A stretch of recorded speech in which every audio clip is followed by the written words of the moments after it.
ஐயா, ஆத்ம வணக்கம் ஐயா. நேற்று வகுப்பு இயற்கை மருத்துவம் ரொம்ப சிறப்பானதா இருந்ததுங்க ஐயா. நீங்க தலைப்புகள் சொன்னீங்க. அதுவே ரொம்ப நிறைவா இருந்தது. எனக்கு இயற்கை மருத்துவம், உணவு பத்தி அந்த அளவுக்கு தெரியாது.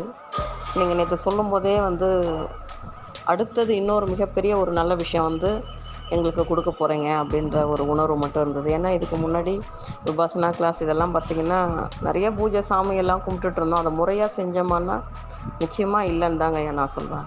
அதில எப்படி சிறப்பா பண்ணணும் அப்படின்ற எல்லா தெளிவுகளும் எங்களுக்கு குடுத்தீங்க. அது ரொம்ப நிறைவா இருக்குது இப்போ வரைக்குமே.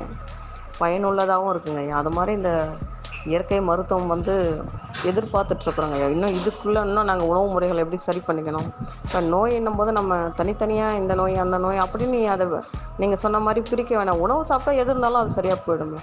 சரியானத நம்ம எடுத்துக்கும்போது, அப்போ எப்படி சரியா எடுத்துக்கணுன்றது எங்களுக்கு தெரியல. நீங்க எங்களுக்காக எல்லா இடங்கள்லயும் இருக்கக்கூடிய ஒரு விஷயங்களையும் பார்த்து பார்த்து ரொம்ப நிறைவா, சிறப்பா செய்றீங்கய்யா. அது மிகப்பெரிய ஒரு விஷயம் அது. அது உண்மையிலேயே உங்களுக்கு நான் நன்றி சொல்வேன். நெறைய விஷயங்கள் நான் பார்த்துருக்கேன். அந்த தெளிவு, ஒரு விஷயம் எப்படி சொன்னா அது போய் அவங்களுக்கு சென்றடையுமோ, அந்த மாதிரி குடுப்பீங்க. அது கிரேட்.